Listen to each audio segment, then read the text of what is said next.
একটি বিক্ষিপ্ত ঘটনার মধ্য দিয়ে ৫৫ পৌরসভার ভোট গ্রহণ শেষে চলছে গণনার প্রস্তুতি। ৭টিতে বিএনপি ও স্বতন্ত্র প্রার্থীর ভোট বর্জন।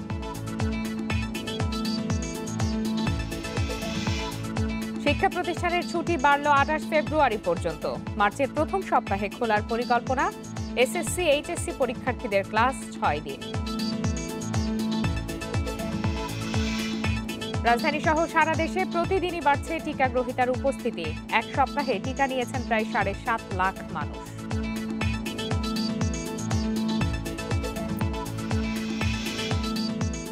পহেলা ফাল্গুনে দেশ জুড়ে নানা আয়োজন। করোনার ঝুঁকিতে বসন্ত বরণ উৎসব কিছুটা সীমিত।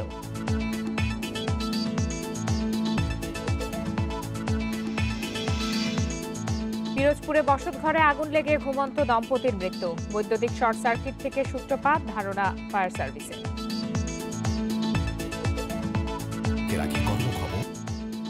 আমন্ত্রণ সমগ্র বাংলাদেশে। আপনাদের সাথে আছে আমি ফারহানা লোপা। শিরোনাম জানাচ্ছিলাম, এবারে চলে যাচ্ছি বিস্তারিত খবরে। চতুর্থ ধাপে দেশের ৫৫ পৌরসভা নির্বাচনের ভোট গ্রহণ শেষ হয়েছে। সকাল ৮টায় শুরু হয়ে ভোট গ্রহণ চলে বিকাল ৪টা পর্যন্ত। সকাল থেকেই বেশিরভাগ কেন্দ্রে ভোটারদের উপস্থিতি ছিল চোখে পড়ার মতো। চতুর্থ ধাপের এই নির্বাচন নিয়ে সাধারণ মানুষের আগ্রহ ছিল দেখার মতো। ভোট শুরুর পর থেকেই বিভিন্ন কেন্দ্রে বাড়তে থাকে ভোটারের উপস্থিতি। সকাল থেকে অনেকটা উৎসবমুখর পরিবেশেই চলে ভোট গ্রহণ। চট্টগ্রামের পটিয়া ও চন্দনাইশ পৌরসভায় মেয়র পদে প্রার্থী ৪ জন। তবে সাতকানিয়ায় বিনা প্রতিদ্বন্দ্বিতায় আওয়ামী লীগের প্রার্থী মোহাম্মদ জুবায়ের মেয়র নির্বাচিত হওয়ায় ভোট গ্রহণ হয় শুধু কাউন্সিলর পদে।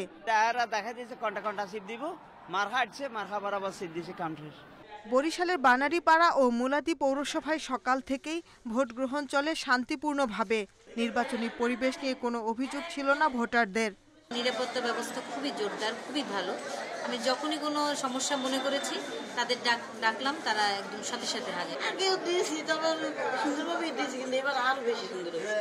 রাজশাহীর তানোর, তাহিরপুর ও নওহাটা পৌরসভায় ভোট হয় ব্যালটের মাধ্যমে। এছাড়া গোদাগাড়িতে হয় ইভিএমের মাধ্যমে। এসব এলাকার বেশিরভাগ কেন্দ্রেই ছিল ভোটারদের দীর্ঘ line.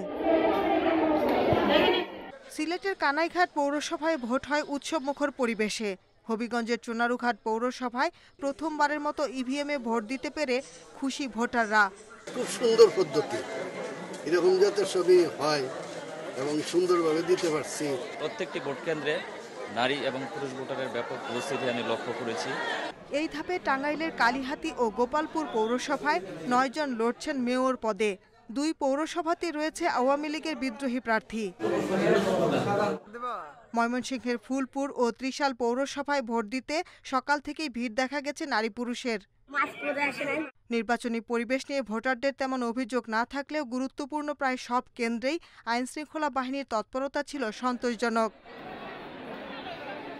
Shahnaz Parvin, independent news desk. নির্বাচনী সহিংসতায় চট্টগ্রামের পটিয়ায় আব্দুল মাবুদ নামের একজন নিহতের খবর পাওয়া গেছে। দুপুরে পৌরসভার ৮ নম্বর ওয়ার্ডে এই ঘটনা ঘটে। এছাড়া অনিয়মের অভিযোগ এনে ৭টি পৌরসভায় ভোট বর্জনের ঘোষণা দিয়েছেন বিএনপি ও স্বতন্ত্র মেয়র প্রার্থীরা। নোয়াখালী সোনাইমুড়ি পৌরসভায় 2 কাউন্সিলর প্রার্থী সমর্থকদের মধ্যে সংঘর্ষ হয়। এতে একজন গুলিবিদ্ধ হওয়ার খবর পাওয়া গেছে। নরসিংদীর ইউএমসি আদর্শ উচ্চ বিদ্যালয় কেন্দ্র দখলের চেষ্টার সময় লাঠি চার্জ করে পরিস্থিতি নিয়ন্ত্রণ করে পুলিশ বিজিবি সদস্যরা। ব্যালট পেপার ছিনতাইয়ের ঘটনায় শরীয়তপুর ও নরসিংদীতে 2টি কেন্দ্রে ভোট গ্রহণ স্থগিত করা হয়। খাগড়াছড়ির মাটিরাঙ্গায় দুপক্ষের সংঘর্ষে আহত হয়েছেন 2 জন। লালমনিরহাটে 4টি ভোট কেন্দ্রে সংঘর্ষ ও ভাঙচুরের ঘটনা ঘটেছে। ভেঙে ফেলা হয়েছে একটি ইভিএম মেশিন। এদিকে অনিয়মের অভিযোগে বরিশালের বানারীপাড়া, কিশোরগঞ্জের বাজিতপুর, চাঁদপুরের ফরিদগঞ্জ, লক্ষ্মীপুরের রামগতি, মুন্সিগঞ্জের মীর কাদিম ও নাটোরের বড়াইগ্রাম পৌরসভায় নির্বাচন বর্জনের ঘোষণা দিয়েছেন বিএনপি জাতীয় পার্টির মেয়র প্রার্থীরা। একই অভিযোগে ব্রাহ্মণবাড়িয়ার আখাউড়ায় ভোট শুরুর আধা ঘন্টা পর ভোট বর্জন করেছেন স্বতন্ত্র মেয়র প্রার্থী।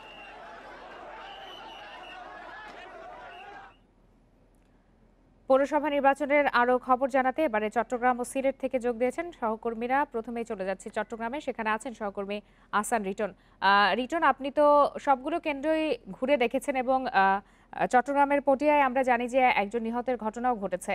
সেখানকার পরিস্থিতি এখন কেমন আমাদের বিস্তারিত জানাবেন, এবং ভোট গ্রহণ তো 4টার সময় শেষ হওয়ার কথা, সেখানে কি যারা ভোটার সিরিয়ালে ছিলেন তারা এখনো ভোট দিচ্ছেন নাকি ভোট গ্রহণ শেষ হয়ে গেছে? দেখুন, আমরা এই মুহূর্তে আছি চট্টগ্রামের পটিয়া উপজেলা স্বাস্থ্য কমপ্লেক্স যেটি রয়েছে সেখানে। আপনি জানেন যে আজকে দুপুর 12টার দিকে চট্টগ্রাম পটিয়ার দক্ষিণ গোবিন্দরখিল প্রাইমারি স্কুলের সামনে যে কেন্দ্রটি রয়েছে সেটির সামনে দুজন কাউন্সিলর প্রার্থীর পরস্পর যে সমর্থকদের মধ্যে যে ধাক্কাধাক্কি, তারপর ফলশ্রুতিতে আসলে আব্দুল মান্নান নামে একজন প্রাণ হারিয়েছেন। যিনি প্রাণ হারিয়েছেন তিনি হচ্ছেন কাউন্সিলর পদপ্রার্থী এম এ মান্নানের ভাই। আমরা আসলে এই বিষয়টি নিয়ে উভয় পক্ষের যারা আত্মীয়স্বজন রয়েছেন, যারা সমর্থক রয়েছেন তাদের সঙ্গে কথা বলেছি। আব্দুল মান্নানের ভাই, নিহত আব্দুল মান্নানের বোন যেটি দাবি করছেন সেটি হচ্ছে আসলে তার ভাইয়ের জয় অনেকটা সুনিশ্চিত জেনে প্রতিপক্ষ তাদের উপর হামলা চালায়, এবং তার ভাই যিনি মারা গেছেন আব্দুল মান্নান, তিনি একটি ছোট চায়ের দোকান করতেন। সেই চায়ের দোকানে বসেছিলেন। এলাকায় গন্ডগোল শুরু হওয়ার পরে তিনি আসলে দোকানের পেছনের দরজা দিয়ে পালানোর সময় প্রতিপক্ষের লোকজন তাকে ছুরিকাঘাত এবং গুলি করে হত্যা করে। আমরা বিষয়টি নিয়ে আসলে সেখানে দেখেছি ঘটনার বেশ কিছুক্ষণ পর জেলার যিনি এসপি রয়েছেন এস এম রশিদুল হক, তিনি ঘটনাস্থলে গেছেন। তার সঙ্গে আমরা কথা বলেছি। তিনিও বলছেন যে আসলে শান্তিপূর্ণভাবেই ভোট গ্রহণ চলছিল, মানুষের দীর্ঘ সারিও সেখানে ছিল, কিন্তু হঠাৎ করে অনাকাঙ্ক্ষিত ঘটনাটি ঘটে এবং ঘটনার এক পর্যায়ে আসলে আব্দুল মান্নান নামে যিনি তিনি মারা যান, এবং এরপরে সে এলাকাটিতে আসলে এখনো পর্যন্ত থমথমে একটি ভাব বিরাজ করছে। আমরা এখন যেখানে আছি এর ভেতরে আব্দুল মান্নানের মৃতদেহ রাখা হয়েছে, এবং সেখানে তার যে স্বজনরা আছেন তারা অপেক্ষা করছেন লাশ বুঝে নেওয়ার জন্য, এবং তারা বলছেন যে আসলে শান্তিপূর্ণ নির্বাচনে আসলে একেবারেই তার ভাইয়ের যে নিশ্চিত জয় সেটিকে রুখে দেওয়ার জন্যই পরিকল্পিতভাবে তার এই ছোট ভাইকে হত্যা করা হয়েছে, এবং তারা এই ঘটনার বিচার চান। তা আমরা যেটি সব কেন্দ্র থেকে খবর নিয়ে জেনেছি সেখানে শান্তিপূর্ণভাবে ভোট শেষ হয়েছে, এবং যেহেতু 4টা বেজে গেছে ইতিমধ্যে সঙ্গত কারণে প্রতিটি সেন্টারে ভোট গ্রহণ করা শেষ। এখন ভোট গণনার পালা চলছে। রিজন, আপনি আমাদের সাথেই থাকুন। এবারে চলে যাচ্ছে সিলেটে। সহকর্মী মঞ্জুর আহমেদ আছেন সেখানে। মঞ্জুর, সিলেটের কেন্দ্রগুলোতে কি অবস্থা, সেখানকার সার্বিক পরিস্থিতি সারাদিন কেমন দেখেছেন, আর ভোট গ্রহণ শেষে নির্বাচনে ভোট গণনা এখন পর্যন্ত শুরু হয়েছে কিনা সেখানে? সিলেটে আসলে একটি পৌরসভা নির্বাচন অনুষ্ঠিত হচ্ছে, সিলেটের কানাইঘাট উপজেলায়। আমরা যেটা দেখেছি যে সকাল থেকে এই কানাইঘাট উপজেলায় 9টি কেন্দ্র রয়েছে এই পৌরসভাটিতে। সেখানে কিন্তু আমরা সকাল থেকে খুব উৎসবমুখর পরিবেশেই ভোট গ্রহণ দেখেছি। আমরা দেখেছি যে মানুষের ব্যাপক উপস্থিতি ছিল, বিশেষ করে সকালের দিকে আমরা দেখেছি যে কেন্দ্রগুলোতে ভোটারদের উপস্থিতি ছিল, এবং দিনভর কিন্তু আমরা সেই ধারাই অব্যাহত করতে দেখেছি। ভোটারদের লাইনে দাঁড়িয়ে তারা ভোট দিয়েছেন। তো আমরা নির্বাচন কমিশনে আমাদেরকে যেটা জানিয়েছে যে এখানে সুষ্ঠু এবং শান্তিপূর্ণভাবেই ভোট গ্রহণ অনুষ্ঠিত হয়েছে, এবং তারা যেটা বলছেন যে এখানে 65 থেকে 70% ভোট পড়েছে তাদের যে প্রাথমিক হিসেব, সেই হিসেব অনুযায়ী। আসলে এই পৌরসভাটিতে আমরা লক্ষ্য করেছি যে 6 জন মেয়র প্রার্থী ছিলেন, পাশাপাশি 39 জন কাউন্সিলর প্রার্থী এবং 9 জন নারী কাউন্সিলর প্রার্থী প্রতিদ্বন্দ্বিতা করছেন। এখানে ভোটার আছেন প্রায় 20,000। তো সবগুলো আমরা কেন্দ্রে যেটা দেখেছি যে কোনো অভিযোগ আমরা এখন পর্যন্ত পাইনি, কোনো প্রার্থী কোনো অভিযোগ করেননি। তারা বলেছেন যে ভোট সুষ্ঠুভাবে হচ্ছে। এখন ভোট গ্রহণ একটু আগে শেষ হয়েছে, এখন আসলে গণনার কাজ চলছে। আমি এখন যে কেন্দ্রটিতে আছি রায়গড় সরকারি প্রাথমিক বিদ্যালয় কেন্দ্র, এই কেন্দ্রটিতে আসলে প্রায় 2500 ভোট ছিল। এই ভোট কিন্তু এখানকার যিনি প্রিজাইডিং কর্মকর্তা রয়েছেন তিনি যেটা বলেছেন যে প্রায় 70% ভোট সেখানে কাস্ট হয়েছে। তা এই মুহূর্তে আসলে গণনা চলছে। আমরা দেখতে পাচ্ছি যে বিভিন্ন প্রার্থীর যারা সমর্থকরা আছেন তারা কিন্তু কেন্দ্রের সামনে অবস্থান করছেন। তারা ভোট গণনা শেষ হলে তাদের যে প্রার্থী আছেন তার প্রার্থীর ফলাফল জানতে কিন্তু তারা এই মুহূর্তে ভোট কেন্দ্রগুলোর সামনে তারা অবস্থান করছেন। তো এই ছিল মোটামুটি আমার কিন্তু সিলেটের সর্বশেষ। সিলেট এবং চট্টগ্রাম থেকে জানাচ্ছিলেন সহকর্মীরা। করোনার কারণে শিক্ষা প্রতিষ্ঠানের ছুটি আরও এক দফা বাড়ল 28 ফেব্রুয়ারি পর্যন্ত। মার্চের প্রথম দিকে স্কুল কলেজ খোলার পরিকল্পনা মন্ত্রণালয়ের, এজন্য নেওয়া হয়েছে সব ধরনের প্রস্তুতি। করোনা মহামারীর কারণে গত বছরের 18 মার্চ থেকেই বন্ধ শিক্ষা প্রতিষ্ঠান। ডিজিটাল মাধ্যমে শিক্ষা কার্যক্রম পরিচালিত হলেও এর বাইরে রয়ে গেছে অনেক শিক্ষার্থী। এ অবস্থায় চলতি বছরের এসএসসি পরীক্ষা জুন মাসে এবং এইচএসসি জুলাই বা আগস্টে করার পরিকল্পনা শিক্ষা মন্ত্রণালয়ের। সেই অনুযায়ী কমানো হয়েছে এসএসসি সিলেবাসও। 28 ফেব্রুয়ারি পর্যন্ত ছুটি বাড়ানো হলেও মন্ত্রণালয় বলছে মার্চে স্কুল কলেজ খোলার সব প্রস্তুতি নিয়ে রাখা হয়েছে। সেক্ষেত্রে এসএসসি এবং এইচএসসি পরীক্ষার্থীদের সপ্তাহে 6 দিন এবং অন্য শ্রেণীর শিক্ষার্থীদের সপ্তাহে 1 দিন করে স্বাস্থ্যবিধি মেনে ক্লাস নেওয়া হবে। যখনই মনে হবে যে আমরা এখন খুলে দিতে পারি, আর শিক্ষকদের যেহেতু আমাদের টিকা দেওয়ার বিষয়টা হয়ে যাচ্ছে, আশা করি আমরা ঠিক ডেট বলতে পারছি না, তবে হয়তো খুব সহসাই আমরা খুলতে পারবো, এরকমের একটা আশা আমাদের আছে। প্রাথমিক ও গণশিক্ষা মন্ত্রণালয় বলছে প্রাথমিক বিদ্যালয়গুলোতেও স্বাস্থ্যবিধি মেনে ক্লাস চালুর প্রস্তুতি নেওয়া হয়েছে। সেই সঙ্গে নিয়মিত শিক্ষার্থীদের খোঁজ খবর নেওয়ার জন্য শিক্ষকদের নির্দেশনা দেয়া হয়েছে। নানা ধরনের পরিকল্পনা আছে। আমরা স্কুল খুললে কিভাবে বাচ্চা কাচ্চাদের আবার স্বাভাবিক জীবনে ফিরিয়ে আনা যায়, এরকমের নানা ধরনের চিন্তা ভাবনা আমাদের আছে। এরকম আমরা নির্দেশ দিয়ে দিচ্ছি অলরেডি, স্কুলে দিয়ে দিচ্ছি। শিক্ষক এবং অভিভাবকরা বলছেন বাসায় শিক্ষার্থীদের তেমন একটা পড়াশোনা হচ্ছে না, তাই দ্রুত স্কুল খোলার উদ্যোগ নেওয়ার তাগিদ তাদের। স্বাস্থ্যবিধি মেনে স্কুল খুলে দেওয়া উচিত, বাসায় বসে তাদের কোনো লেখাপড়া হচ্ছে না। পরীক্ষার্থীদের কথা চিন্তা করে একজন শিক্ষক হিসাবে আমি জোর দাবি জানাই অনতিবিলম্বে যাতে শিক্ষা প্রতিষ্ঠান খুলে দেওয়া হয়। যেসব প্রতিষ্ঠানের সামর্থ্য আছে তাদের অনলাইনে শিক্ষা কার্যক্রম চালিয়ে যাওয়ার আহ্বান মন্ত্রণালয়ের। নূরে আলম, ইন্ডিপেন্ডেন্ট নিউজ, ঢাকা। বঙ্গবন্ধু হত্যায় জিয়াউর রহমান জড়িত থাকার দালিলিক প্রমাণ রয়েছে, জাতির সামনে তা উপস্থাপন করা হবে বলে জানিয়েছেন মুক্তিযুদ্ধ বিষয়ক মন্ত্রী আ.ক.ম মোজাম্মেল হক। দুপুরে সচিবালয়ে মন্ত্রণালয়ের সাংবাদিকদের এসব কথা বলেন তিনি। এ সময় তিনি বলেন, জিয়াউর রহমানের রাষ্ট্রীয় খেতাব বীর উত্তম বাতিলের বিষয়টি প্রস্তাব আকারে রয়েছে। এ বিষয়ে পরবর্তী পদক্ষেপ জানতে কিছুটা অপেক্ষা করতে হবে বলেও জানান তিনি। বলেন, জিয়াউর রহমান বঙ্গবন্ধু খুনি হিসাবেই খেতাব বাতিলের প্রস্তাব দিয়েছে জাতীয় মুক্তিযোদ্ধা কাউন্সিল।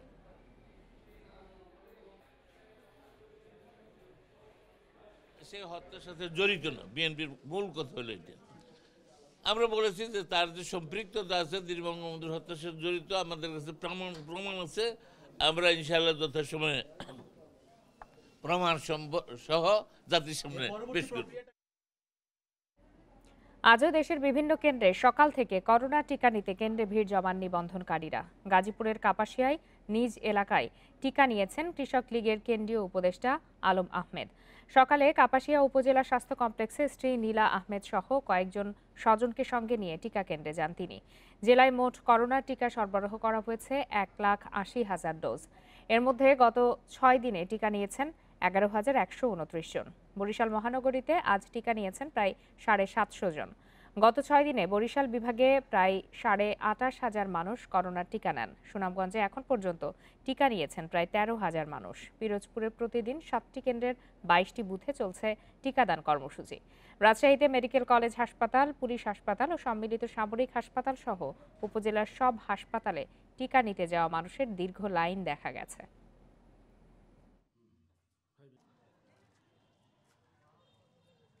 যারা বিরোধিতার খাতির বিরোধিতা করে তারাই ভ্যাকসিন নিয়েও অনেক কথা বলছে, কিন্তু দেখেন আজকে লাইন ধরে তারা টিকা নিচ্ছে। আমি এবং আমার স্ত্রী এবং আমার আত্মীয় স্বজন সকলকে নিয়ে আমি যে টিকাটা নিলাম, আমার অনুভূতি কোনো রকমের টেরই পাই নাই। এমন বসন্ত বরণ দেখেনি কেউ। প্রকৃতির পক্ষ থেকে মৃদুমন্দ বাতাস আর মিষ্টি রোদের উপহার থাকলেও তার গ্রহণকারীর সংখ্যা ছিল নগণ্য। বকুলতলার পরিবর্তে এবার রাজধানীর সোহরাওয়ার্দী উদ্যানের মুক্ত মঞ্চে আয়োজন করা হয় বসন্ত উৎসব। যন্ত্রসঙ্গীত, একক ও সমবেত গান, আবৃত্তি আর নৃত্যের প্রাণোচ্ছল পরিবেশনায় মেতে ওঠেন প্রকৃতিপ্রেমীরা। ভোরের বাতাসে ভেসে যায় ভৈরবী সুর। সকালের সূর্য আর নরম রোদ বলে দিচ্ছে নগরে লেগেছে বসন্তের ছোঁয়া।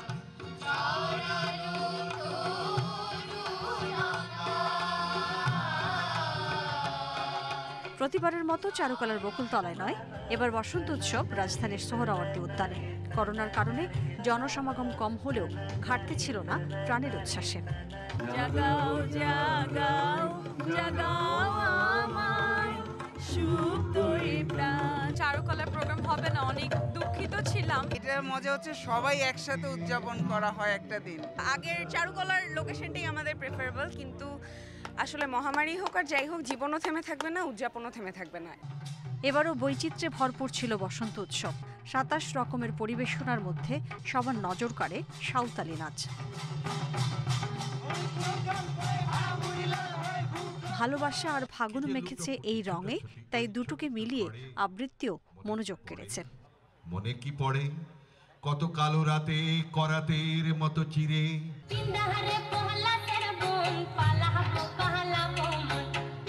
এবার রবীন্দ্র সরোবর ছাড়া রাজধানীর সব জায়গায় ছিল সীমিত আয়োজন। ঐতিহ্য রক্ষার আয়োজন হলেও তার উজ্জ্বলতা কমেনি বলছেন আয়োজকরা।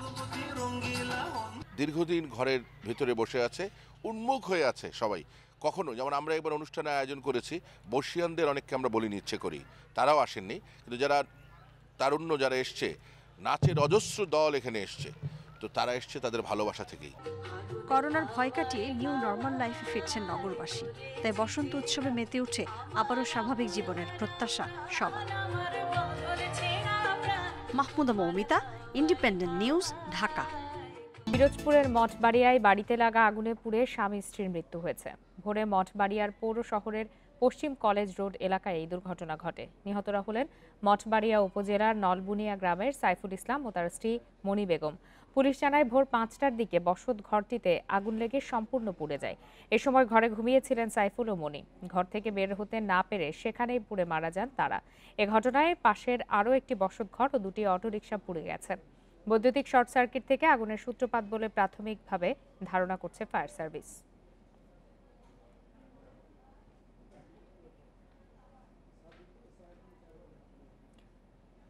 আশুলিয়ায় এক নারী পোশাক শ্রমিককে গণধর্ষণের অভিযোগে 4 জনকে গ্রেপ্তার করেছে পুলিশ। শনিবার মধ্যরাতে আশুলিয়ার গাজীর চট এলাকায় অভিযান চালিয়ে অভিযুক্ত 4 যুবককে গ্রেপ্তার করা হয়। পুলিশ জানায় বুধবার রাত 8টার দিকে আশুলিয়ার গাজীরহাট থেকে বাড়ি ফেরার পথে ধর্ষণের শিকার হন ওই পোশাক শ্রমিক। এ সময় ভুক্তভোগী ওই নারীর সাথে থাকা 2 পুরুষ সহকর্মীকে মারধর করে তাড়িয়ে দেয় অভিযুক্ত 4 জন। পরে বিষয়টি কাউকে না জানানোর হুমকি দিয়ে নির্যাতিত নারীকে ছেড়ে দেওয়া হয়। তবে বিষয়টি জানাজানি হলে শনিবার আশুলিয়া থানায় অভিযোগ দায়ের করেন ভুক্তভোগী নারী। রাতেই অভিযান চালিয়ে 4 জনকে গ্রেপ্তার করে পুলিশ।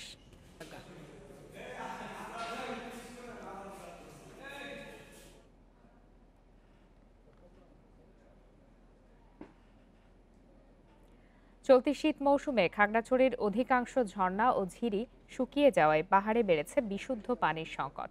এ সময় দুর্গম পাহাড়ি এলাকায় পানির স্তর গভীরে নেমে যাওয়ায় নলকূপ স্থাপন করেও প্রয়োজনীয় সুপেয় পানি মিলছে না বলে অভিযোগ ভুক্তভোগীদের। সংকট সমাধানে গভীর নলকূপ স্থাপন সহ নানা প্রকল্প নেয়ার কথা জানিয়েছে জনস্বাস্থ্য প্রকৌশল অধিদপ্তর। বিশুদ্ধ পানির সন্ধানে দুর্গম পাহাড়ি জনপদে প্রতিদিনই দূরদূরান্তের পথ পাড়ি দিতে হয়।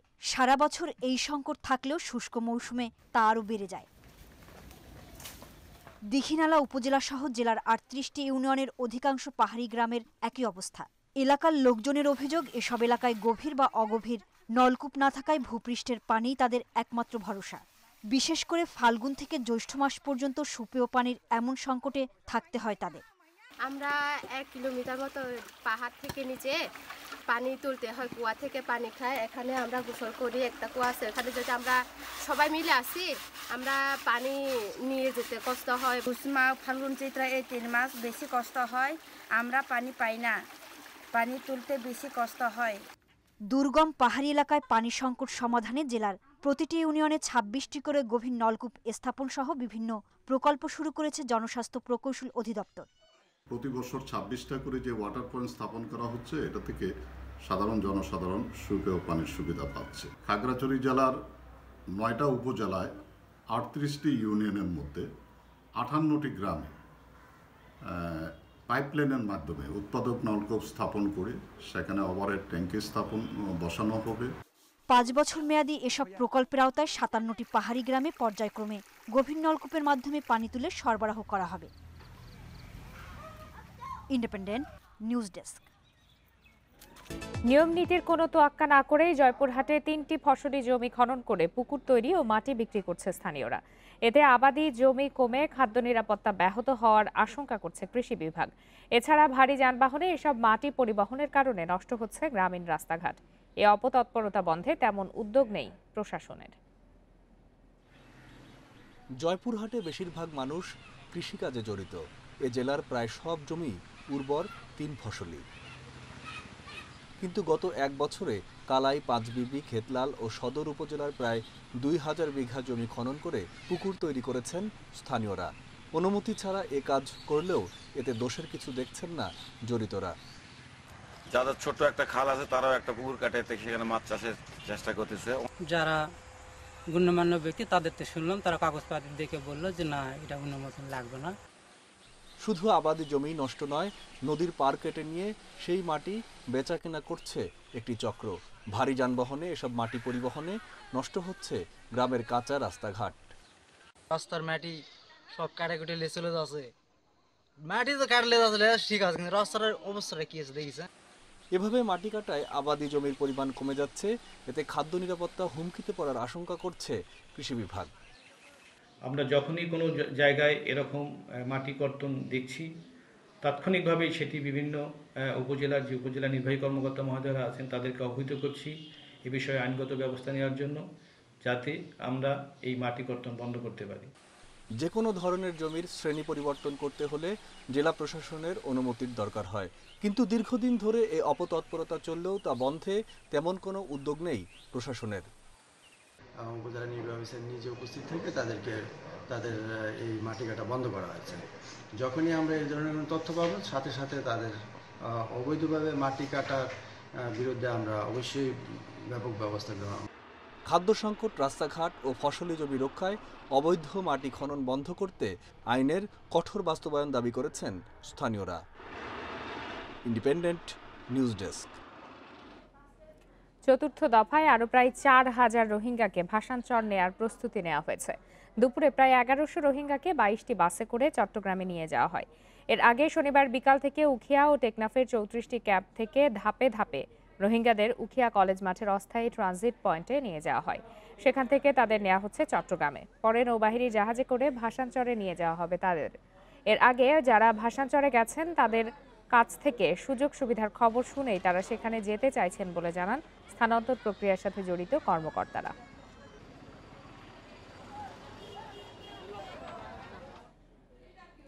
স্বাবলম্বী হচ্ছে ভাসানচরে নেয়া রোহিঙ্গারা, যুক্ত হচ্ছে অর্থনৈতিক কর্মকাণ্ডে। দক্ষতা বাড়াতে সরকারি বেসরকারি পর্যায়ে দেয়া হচ্ছে প্রশিক্ষণ। সরকারের লক্ষ্য মিয়ানমারে ফেরার পরও যেন তারা নিজ দেশের অর্থনীতিতে ভূমিকা রাখতে পারে। কক্সবাজার আশ্রয় শিবির থেকে আসা আরিফ নিজের পুঁজিতেই শুরু করেছেন এই ক্ষুদ্র ব্যবসা। ভাসানচরে এসেছেন 2 মাস। জানালেন শুরুর তুলনায় এখন তার কেনাকাটা বেড়েছে। আসার পর একটু ভালো লাগছে। এখন মনে করেন ব্যবসা বাণিজ্য করছি, সরকার সাহায্য দিয়েছে, আমরা খাইতে পারছি। ডিসেম্বর থেকে এ পর্যন্ত 3 ধাপে 1700 পরিবারের 7006 সদস্য থাকছেন ভাসানচরের আশ্রয় প্রকল্পে। আরিফের মতো অনেকেই পুঁজি খাটাচ্ছেন এই বাজারে। স্বাবলম্বী করার পাশাপাশি দক্ষ জনগোষ্ঠী হিসেবে গড়ে তুলতে এরই মধ্যে এখানকার রোহিঙ্গাদের নিয়ে কাজ শুরু করেছে দেশীয় এনজিও ও পল্লী উন্নয়ন বোর্ড। বেসরকারি উদ্যোক্তাদের মধ্যে আছে দেশের পোশাক ব্র্যান্ড কেক্রাফট। তারা তাদের দেশে ফিরে যাবে, তাহলে এই স্কিলটা তো আসলে হারিয়ে যাবে না, এই স্কিলটা তারা সাথেই নিয়ে যাবে। এবং আমরা যদি সিনসিয়ারলি ভালো করে শেখাতে পারি এবং সেই শেখানোর পর্যায়ে যদি বোঝাতে পারি যে এই শেখাটা একটা প্রোডাক্টে রূপান্তর করা যায়, তাহলে তারা যেখানেই থাকুক না কেন আসলে এটার একটা ইকোনমিক স্ট্রিমের মধ্যে ঢুকে যেতে পারবে। প্রশিক্ষণের সাথে সাথে সরকারের কাছে আমরা প্লেস করবো যে তাদের আইজি ভিত্তিক আমাদের এই কাজ প্রশিক্ষণটা দিচ্ছি, যে এক একজনের হয়তো কোনো ব্যাচে কতজন কোন আইজি নিয়ে কাজ করতে চায়, সেই অনুযায়ী আমরা সে কীভাবে প্রকল্প গ্রহণ করতে পারি বা সরকারের কাছে কীভাবে এভাবে সুবিধা পেতে পারি সেটা আমরা প্লেস করব। ভাসানচরে রোহিঙ্গাদের মানবিক সহায়তা দেবার পাশাপাশি তাদের কর্মদক্ষতা বাড়াতে সরকারি বেসরকারিভাবে নানা ধরনের প্রকল্প নেওয়া হয়েছে। তাতে সন্তুষ্ট রোহিঙ্গারাও। প্রশিক্ষণ নিতে আসা রোহিঙ্গারা জানালেন তাদের স্বপ্নের কথা। আমি সেলাই শিখে আমি নিজে কাপড় সিলাই নিজে পরবো, আমার বাবা মাকে পড়াবো আর আমার ভাই বোনকে পড়াবো। সরকারে দিব কি সারা জীবন এগুলো দেখি দেখি তার মানে পরে আবার ছেলেদের মেয়েদের লেখাপড়ার জন্য নাস্তা করার জন্য এগুলো শিখলে আমাদের লাভ হবে। কাজকর্ম মনে করেন এখন হয় নাই, মানে পরিবর্তন আস্তে আস্তে হয়ে যাবে। ভাষাঞ্চলে তাদের কর্মসংস্থান নিশ্চিতে আছে নানা মেয়াদী পরিকল্পনাও। বিভিন্ন ফার্মের চিন্তাভাবনা আছে, এগুলো দিয়ে তাদেরকে পুরোপুরি কর্মসংস্থানের সুযোগ করে দেওয়া যাবে। পাশাপাশি আমরা বিভিন্ন সময় আসা যারা রোহিঙ্গা যারা আসছেন তাদেরকে ভলেন্টিয়ার হিসেবে নিয়োগ দিয়ে আপাতত দৈনিক ভিত্তিতে তাদেরকে আমরা কাজে লাগাচ্ছি, যাতে তারা কিছুটা লিকুইড মানি পেতে পারে। নতুন পরিবেশে নতুন ভবিষ্যৎ গড়ার কাজে ব্যস্ত রোহিঙ্গারা। অন্যের মুখাপেক্ষী হয়ে অলস জীবনের খোলস ছেড়ে বেরিয়ে এসে নিজেকে কর্মঠ হিসেবে গড়ে তোলাই এখন তাদের challenge. Nafizatullah, independent news, Bhashanchal, Noakhali. শেষ করার আগে শিরোনামগুলো জানাবো আরো একবার। দু একটি বিক্ষিপ্ত ঘটনার মধ্য দিয়ে ৫৫ পৌরসভার ভোট গ্রহণ শেষে চলছে গণনার প্রস্তুতি। ৭টিতে বিএনপি ও স্বতন্ত্র প্রার্থীর ভোট বর্জন। শিক্ষা প্রতিষ্ঠানের ছুটি বাড়ল ২৮ ফেব্রুয়ারি পর্যন্ত। মার্চের প্রথম সপ্তাহে খোলার পরিকল্পনা। এসএসসি এইচএসসি পরীক্ষার্থীদের ক্লাস ৬ দিন। রাজধানী সহ সারা দেশে প্রতিদিনই বাড়ছে টিকা গ্রহীতার উপস্থিতি। এক সপ্তাহে টিকা নিয়েছেন প্রায় ৭.৫ লাখ মানুষ।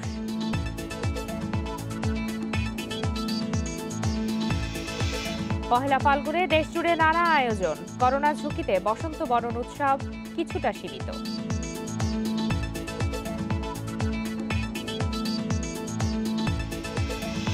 পিরোজপুরে বসতঘরে আগুন লেগে ঘুমন্ত দম্পতির মৃত্যু।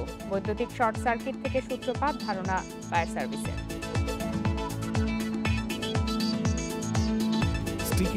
সব খবরের আরো বিস্তারিত জানতে চোখ রাখুন ফেসবুক, ইউটিউব আর টুইটারে। এতক্ষণ সাথে থাকার জন্য সবাইকে ধন্যবাদ।